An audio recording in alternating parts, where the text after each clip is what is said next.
Ihanganye n'Imana ureka gusenga, ihanganye n'Imana urabeshya, ihanganye n'Imana ugira umujinya, ihanganye n'Imana ugira amashyari, ihanganye n'Imana uyivumburaho, ariko iyo wivumbuye ni Imana ivuze ntushobora kuzamuka, kandi ibyo wakoze byose wararuhiye ubusa, uhita urimbuka.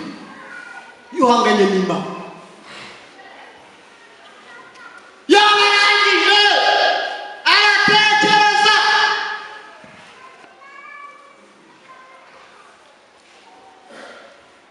Yari afite ibintu nka bine agendera. Jambo rya mbere umukristo aba akwiriye kugira ahuye n'ibigeragezo byakugwa gitumo.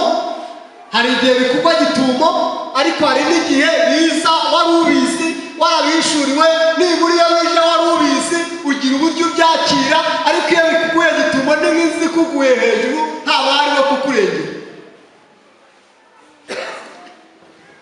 Yari afite ibintu nka bine rero yo buyamenye. Jambo rya mbere afite ibanga ry'agakiza. Haleluya. Yari afite ibanga ry'agakiza. Umukristo wamenye Imana iyo aguwe gitumo n'ibintu byinshi bimugerageza bibabaza ubuzima bwe, bituma ashobora kuba yanakwiyahura kubera ko afite ibanga ry'agakiza. Arahagarara agatuza, hanyuma agatekereza, akibuka ko nubwo bigenze gutyo Imana idahinduka. Haleluya. Akibuka ko Imana yamuhamagaye, ibyo byose bimubayeho nta kihishwa.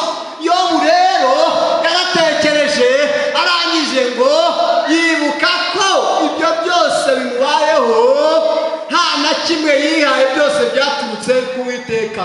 Aravuga ngo Uwiteka niwe wabimpaye, niwe ushimye ko abyisubiza. Ngo Yobu ashima Imana ye muri ibyo byose, ntiyakora iki? Ntiyakora icyaha.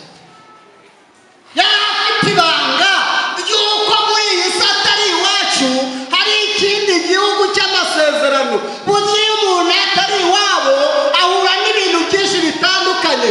Ndibuka kera turi abanyeshuri, iyo twabaga tuzi ko tutari iwacu, twumvaga dukumbuye ko ibiruhuko biba. Ukumva urifuza ko ibiruhuko biba, kandi ariyo mugitangira. Bitewe n'iki?